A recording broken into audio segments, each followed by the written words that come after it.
વિદ્યાર્થી મિત્રો, ઓનલાઈન શિક્ષણની અંદર આપ સૌ વિદ્યાર્થી મિત્રોનું સ્વાગત છે.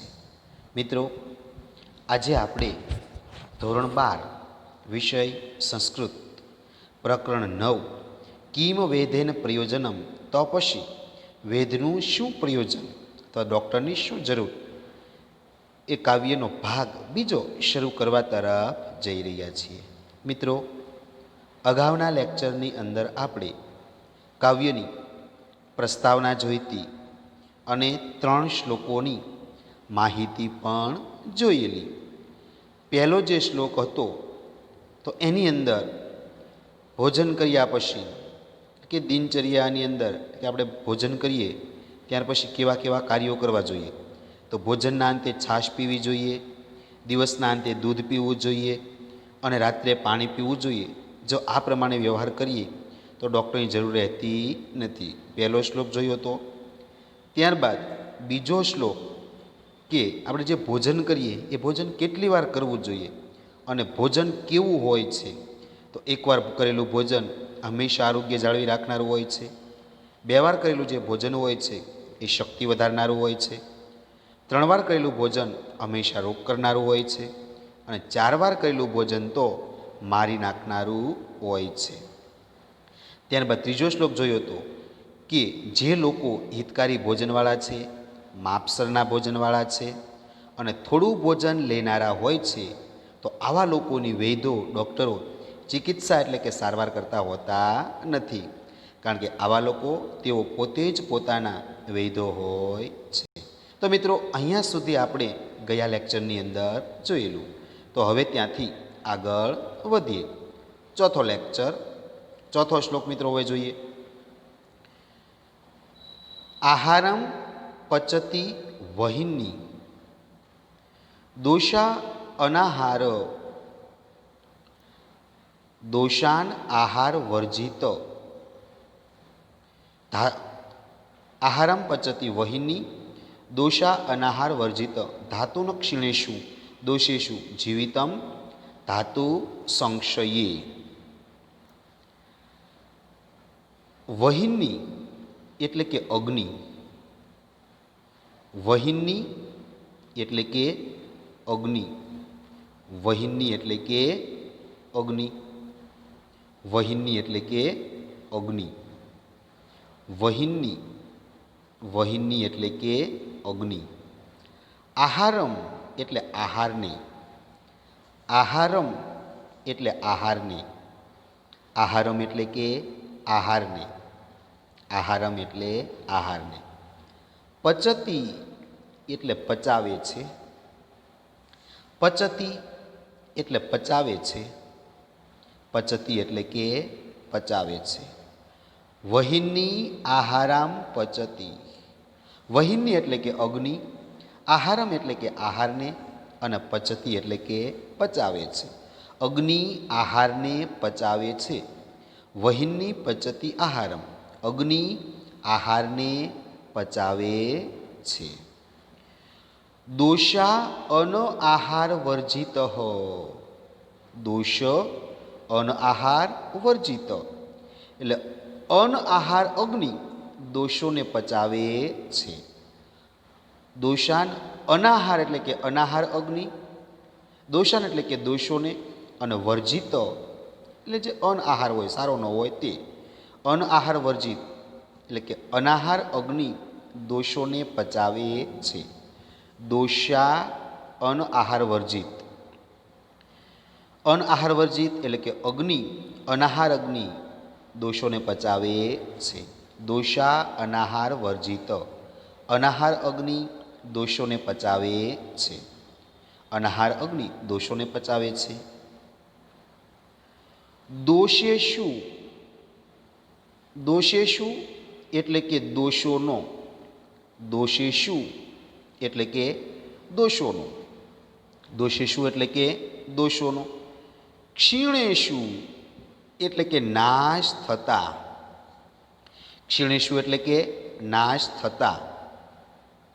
ક્ષીણેશુ એટલે કે નાશ થતા. ધાતુન એટલે અગ્નિ ધાતુઓને પચાવે છે.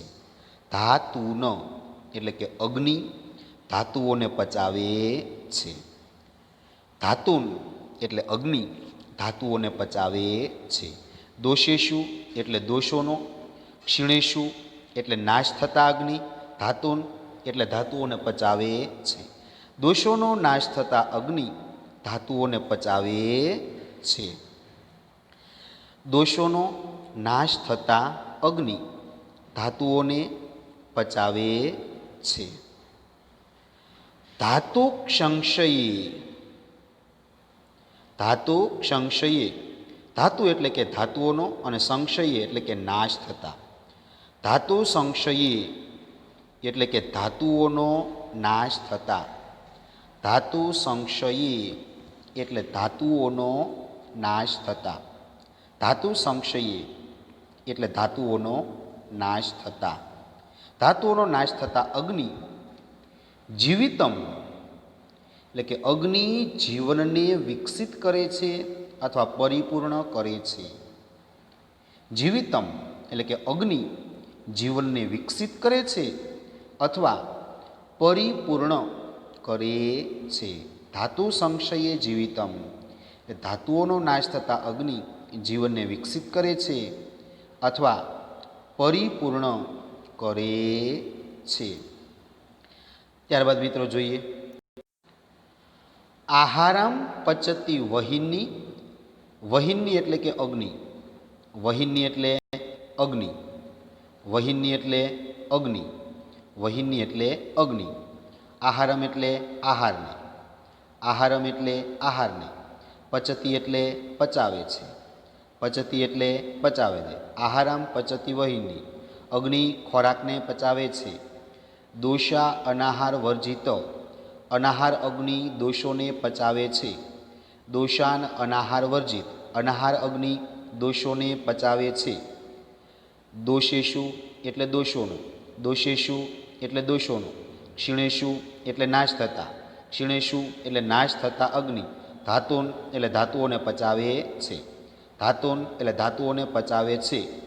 ધાતુ સંશયે એટલે ધાતુઓનો નાશ થતા અગ્નિ, ધાતુ સંશયે એટલે ધાતુઓનો નાશ થતા અગ્નિ જીવિતમ એટલે જીવનને વિકસિત કરે છે અથવા પરિપૂર્ણ કરે છે.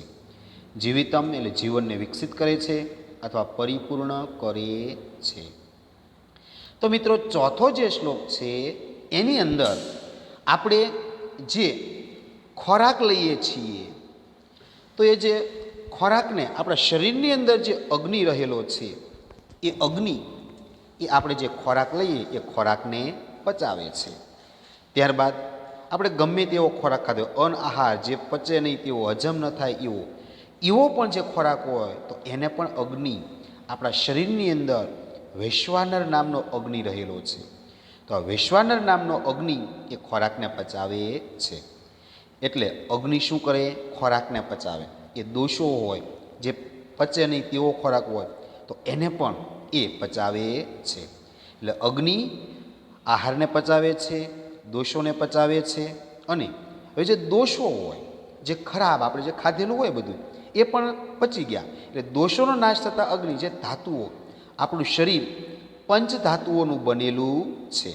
આપણું શરીર છે એ પંચ ધાતુઓનું બનેલું છે એટલે ધાતુઓને પણ પચાવે છે. ત્યારબાદ આ ધાતુઓનો પણ નાશ થઈ જાય અને ત્યારબાદ એ જીવનને વિકસિત કરે. કોણ? તો કે અગ્નિ. એટલે આપણા શરીરની અંદર જે અગ્નિ રહેલો છે એ પણ ખૂબ જ ઉપયોગી છે. તો અગ્નિ આહારને પચાવે છે, અનઆહાર એટલે કે જે પચે નહીં તેવો ભારે ખોરાક હોય એને પચાવે છે.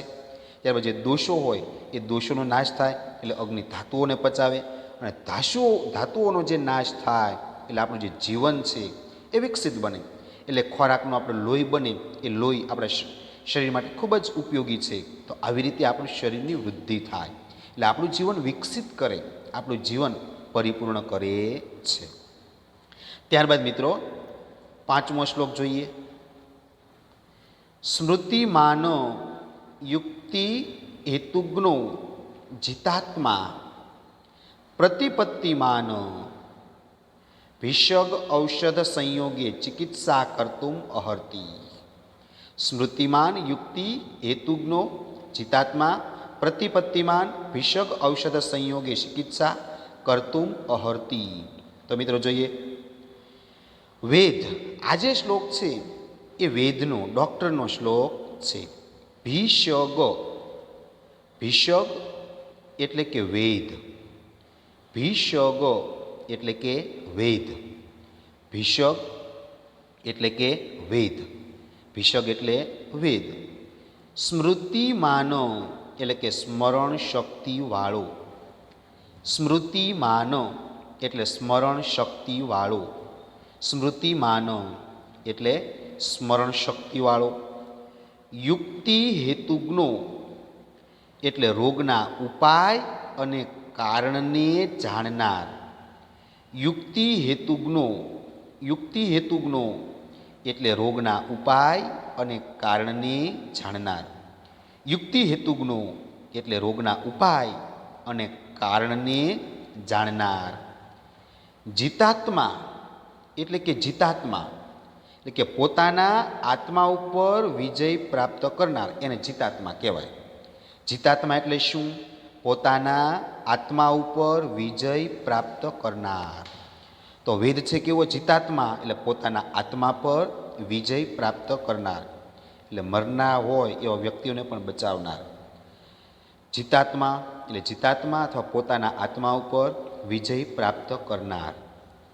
પ્રતિપત્તિમાન એટલે સારી પરીક્ષા કરી જાણનાર, પ્રતિપત્તિમાન એટલે સારી પરીક્ષા કરી જાણનાર. પ્રતિપત્તિમાન એટલે શું? સારી પરીક્ષા કરી જાણનાર.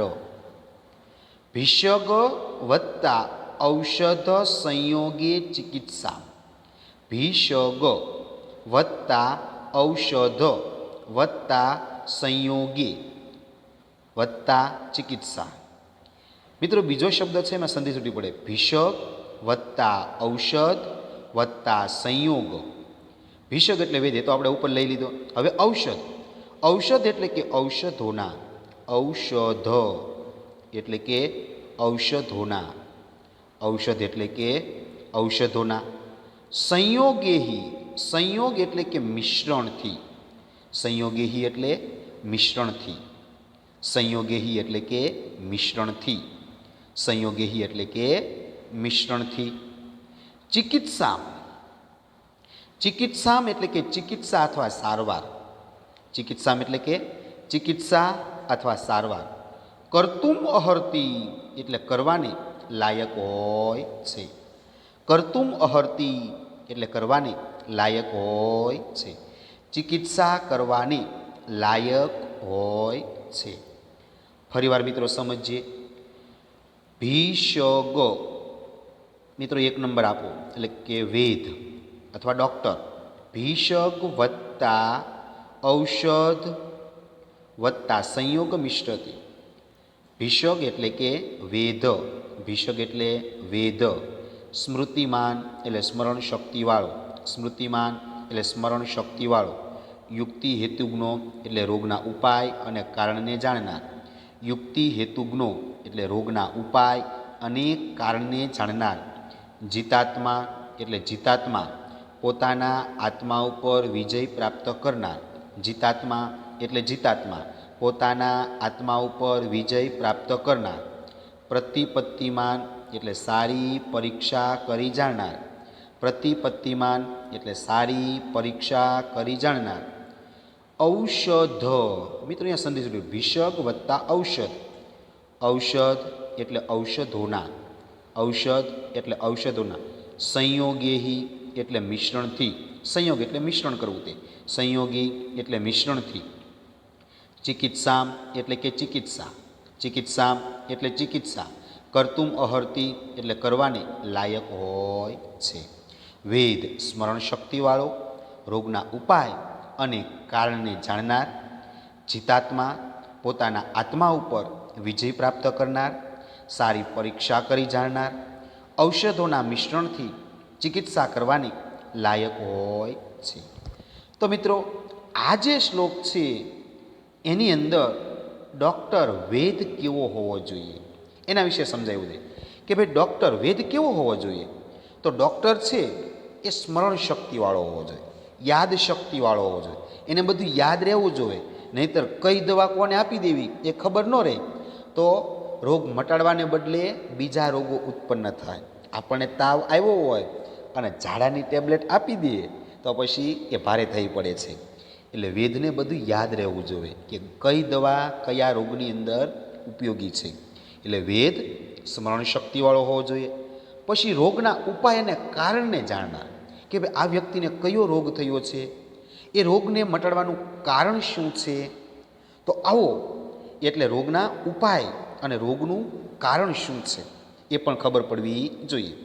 પછી જીતાત્મા કે જેણે આત્મા પર વિજય પ્રાપ્ત કરે તેવો કે ભાઈ મરનાર વ્યક્તિ હોય એને પણ એ બચાવી શકે એવો હોવો જોઈએ. તો એને શું કહેવાય? જીતાત્મા કહેવાય. અને ત્યારબાદ પ્રતિપત્તિમાન એટલે કે સારી પરીક્ષા કરી જાણનાર કે ભાઈ આને આ રોગ છો તો સારું યોગ્ય પરીક્ષણ કરે કે નહીં, આ વ્યક્તિને આ જ રોગ થયો છે તો સારું પરીક્ષણ કર્યું અને ત્યારબાદ ઔષધોનું મિશ્રણ એટલે અલગ અલગ જે દવા છે આને કઈ દવા આપવી, કેવી દવા આપવી, કઈ દવા મિક્સ કરવી, તો ઔષધોનું મિશ્રણ કરી અને આવી જે ચિકિત્સા સારવાર કરી તો આવો ડૉક્ટર હોવો જોઈએ. તો અહીંયા 5મા શ્લોકની અંદર એ વેદ ડૉક્ટરના એ લક્ષણો, ડૉક્ટર કેવો હોવો જોઈએ એ જણાવવામાં આવેલું છે. ત્યારબાદ મિત્રો 6ઠ્ઠો શ્લોક જોઈએ. 6ઠ્ઠો જે શ્લોક છે તો એની અંદર વ્યાયામ જે કસરત જે આપણે કરીએ છીએ તેના વિશે સમજાવ્યું છે. વ્યાયામ સ્વિન્ન ગાત્રસ્ય પદભ્યામ ઉદ્વીતિ તસ્ય ચ વ્યાધયો ન ઉપસર્પંતી વૈનતેયમ ઇવ ઉરગાહા. વ્યાયામ સ્વિન્ન ગાત્રસ્ય પદાભ્યામ ઉદ્વીતિ તસ્ય ચ વ્યાધયો ન ઉપસર્પંતી વૈનતેયમ ઇવ ઉરગાહા. તો મિત્રો જોઈએ સમજૂતી. વૈનતેયમ ઇવ, વૈનતેયમ ઇવ, ઇવ એટલે કે જેમ, અને વૈનતે એટલે ગરુડની પાસે, જેમ ગરુડની પાસે. વૈનતે એટલે ગરુડ, વૈનતેયમ વત્તા ઇવ વત્તા ઉરગા. મિત્રો સંધિ છૂટી પડી. વૈનતેયમ વત્તા ઇવ વત્તા ઉરગા, ઓનો ઉ બની ગયો એટલે ઇવ એટલે કે જેમ, વૈનતે એટલે કે ગરુડની પાસે, જેમ ગરુડની પાસે, અને ઉરગા એટલે કે સર્પો, ઉરગા એટલે કે સર્પો. વૈનતેયમ ઇવ ઉરગા.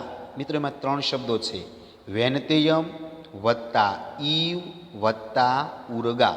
તો એમાં ઇવ પહેલાં લેવાનું. ઇવ એટલે જેમ, વૈનતે એટલે ગરુડની પાસે, અને ઉરગા એટલે કે સર્પો, સાપ. જેમ ગરુડની પાસે સર્પો, વૈનતેયમ ઇવ ઉરગા, જેમ ગરુડની પાસે સર્પો, ન ઉપસર્પંતી એટલે કે જઈ શકતા નથી. ન એટલે નથી અને ઉપસર્પંતી એટલે પાસે.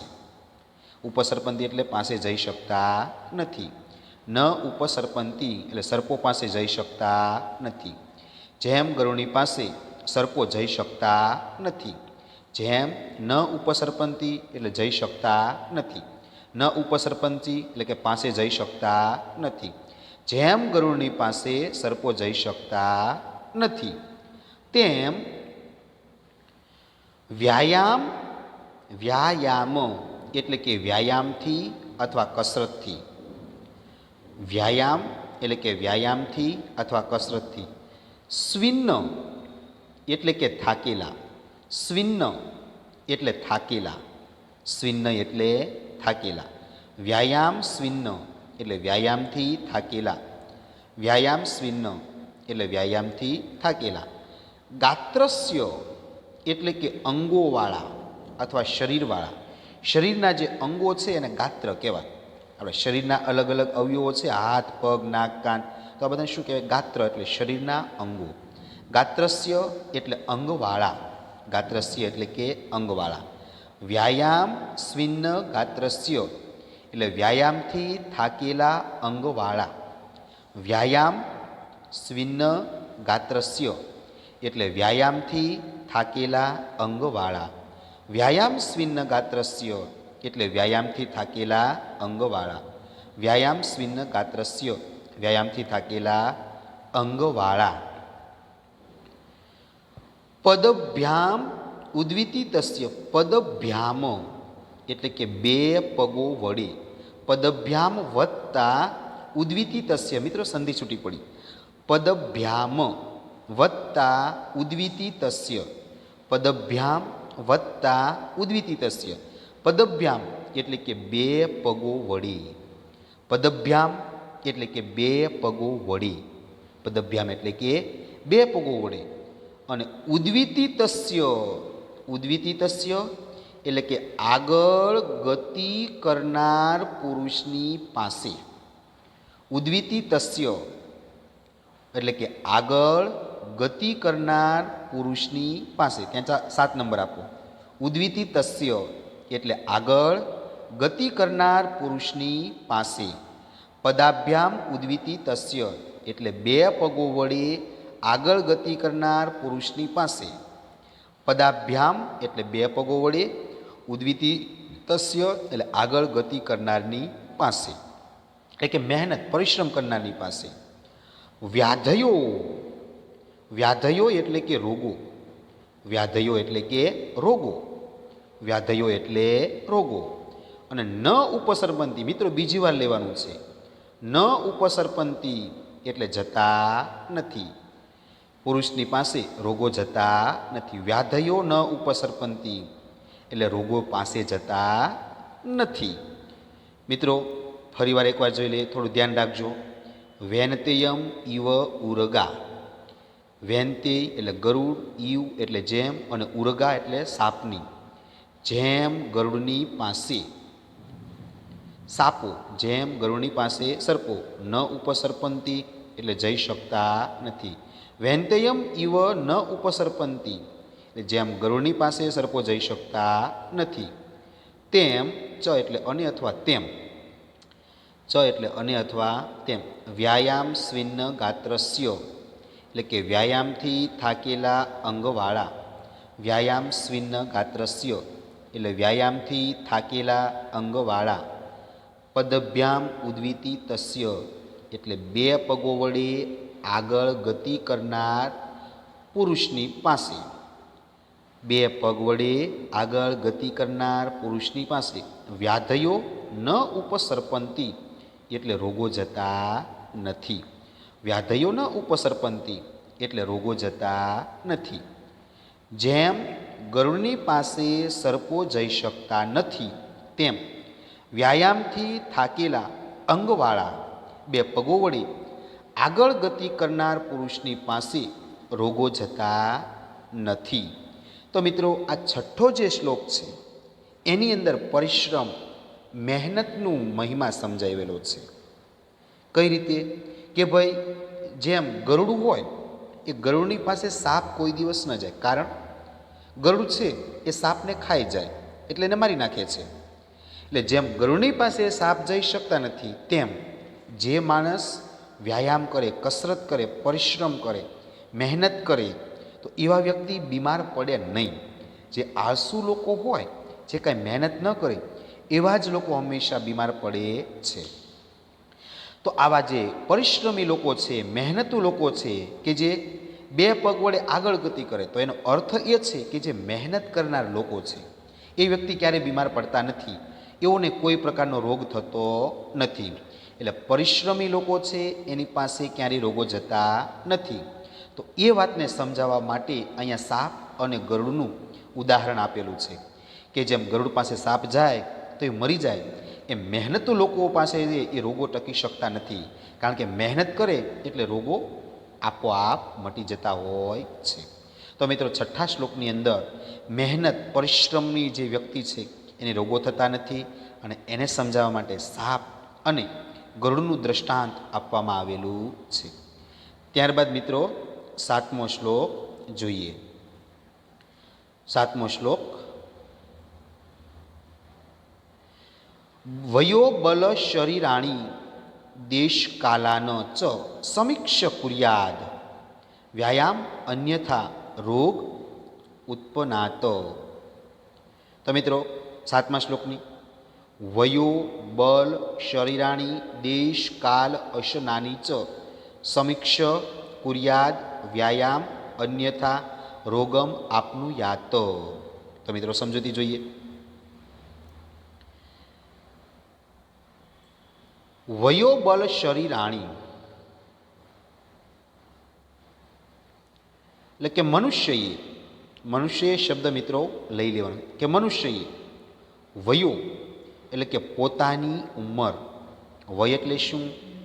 પોતાની ઉંમર. વય એટલે કે પોતાની ઉંમર. વય એટલે પોતાની ઉંમર. બલો, બળ એટલે કે બળ અથવા શક્તિ. બલો એટલે બળ. બલો એટલે કે બળ.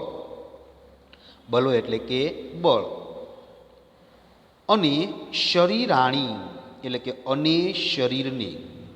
શરીરાણી એટલે કે અને શરીરને. વય બલ શરીરાણી મિત્રો 3 શબ્દો છે.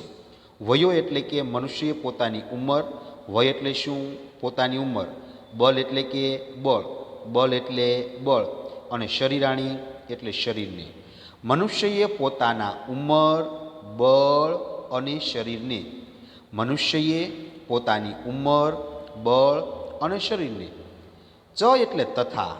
ચ એટલે તથા. ચ એટલે કે તથા. ચ એટલે કે તથા. દેશ કાલાની. દેશ કાલાન અશનાની. એમાં પણ મિત્રો 3 શબ્દો છે. દેશ કાલ વત્તા અશનાની. દેશ એટલે કે દેશ. દેશ એટલે દેશ. કાલ, કાલ એટલે કે કાળ અથવા સમય. કાળ એટલે કે કાળ અથવા સમય. અને અશનાની એટલે કે આહારને અથવા ખોરાકને. અશનાની એટલે કે આહારને અથવા ખોરાકને. અને આહારને. દેશ કાળ અને આહારને. દેશ કાળ અશનાની એટલે કે દેશ કાળ અને આહારને. સમીક્ષ એટલે કે બરાબર તપાસીને. સમીક્ષ એટલે કે બરાબર તપાસીને. સમીક્ષ એટલે કે બરાબર તપાસીને. વ્યાયામ. વ્યાયામ એટલે કે વ્યાયામ અથવા કસરત. વ્યાયામ એટલે કે વ્યાયામ અથવા કસરત. અને કુર્યાદ. કુર્યાદ એટલે કે કરવો જોઈએ. વ્યાયામ કરવો જોઈએ. વ્યાયામ કુર્યાદ એટલે વ્યાયામ કરવો જોઈએ અથવા કસરત કરવી જોઈએ. વ્યાયામ કુર્યાદ એટલે વ્યાયામ કરવો જોઈએ અથવા કસરત કરવી જોઈએ. અન્યથા વ્યાયામ વત્તા અન્યથા મિત્રો સંધિ છૂટી પડી. અન્યથા એટલે કે અન્યથા અથવા નહીતર. અન્યથા એટલે અન્યથા અથવા નહીતર. રોગમ આપનું યાત. રોગમ એટલે કે રોગ અને આપનું યાત એટલે ઉત્પન્ન થાય છે. રોગમ આપનું યાત એટલે કે રોગ ઉત્પન્ન થાય છે. રોગમ આપનું યાત એટલે કે રોગ ઉત્પન્ન થાય છે. ફરીવાર મિત્રો જોઈ લઈએ. મનુષ્યએ. વયો એટલે મનુષ્યએ પોતાની ઉંમર. વયો એટલે મનુષ્યએ પોતાની ઉંમર. બલ એટલે કે બળ. બલ એટલે કે બળ અને. શરીરાણી એટલે કે શરીરને. શરીરાણી એટલે કે શરીરને. ચ એટલે તથા. ચ એટલે તથા. દેશ એટલે કે દેશ. દેશ એટલે દેશ. કાલ એટલે કાળ. કાલ એટલે કાળ. અશનાની એટલે કે અને આહારને. અશનાની એટલે આહારને. સમીક્ષ એટલે બરાબર તપાસીને. સમીક્ષ એટલે બરાબર તપાસીને. સમીક્ષ એટલે બરાબર તપાસીને.